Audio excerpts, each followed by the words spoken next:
everyone and welcome to another video.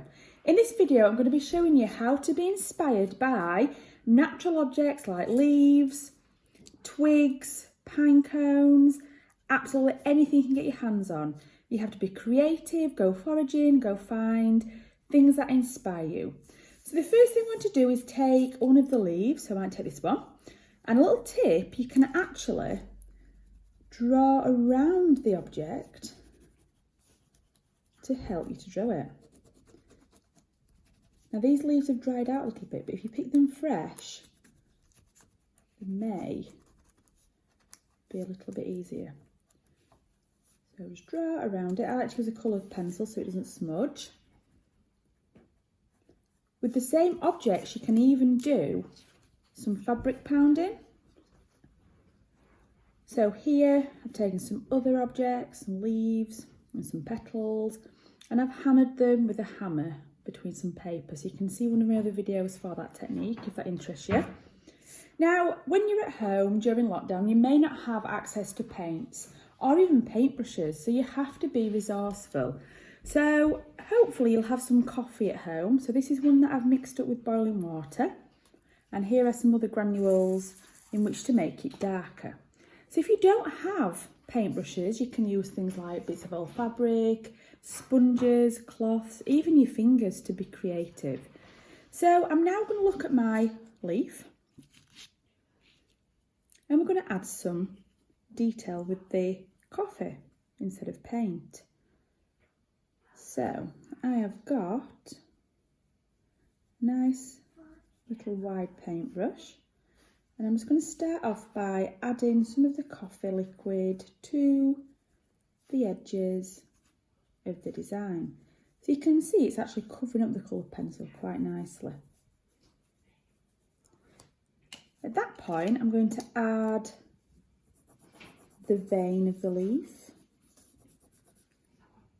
spine of the leaf, and just some of the texture on the surface. And I'm going to take a thinner brush and include the watered down coffee. If you do have access to things like watercolours or acrylic paint, then you can add that as well. Now the benefit of using coffee is you can have different strengths. So by having some of these coffee granules, adding a little bit of water, I can get a darker tone. I can even use them kind of on the end of my brush. And really all these videos are showing you is to be creative with natural objects and actually what you've got at home. These are the things you can use. Tea bags, they're really good. If you've got things in your spice cupboard like turmeric, you can boil those up and strain them, and they give you the most beautiful orange colour. You can get hold of red cabbage, maybe having it for your Sunday lunch. You can use those, again, boil them up, and the dye is released from them. And these are all called natural dyes. And if you Google natural dyes, you'll get lots and lots of different recipes to inspire you. You can even boil up leaves as well. So everything I'm talking about is practically free. It's in nature, obviously apart from the coffee, although it is natural.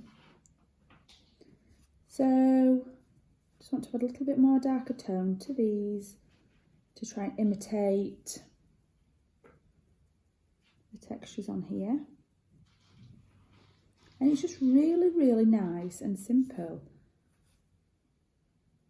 It's really relaxing as well and good for your mental health. Mental health, should I say.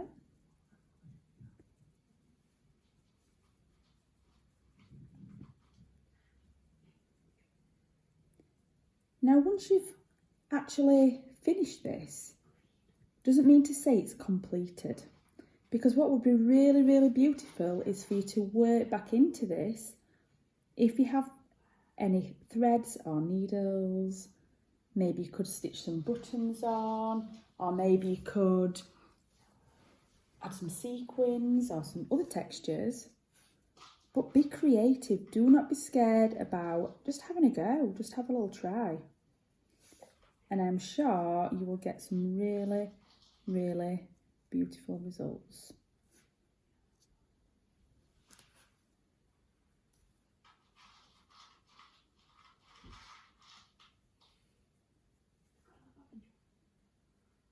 When it's dry, there's nothing wrong with working into it with colour pencil. As I said at the start, other types of paint and stitch. Thanks for watching.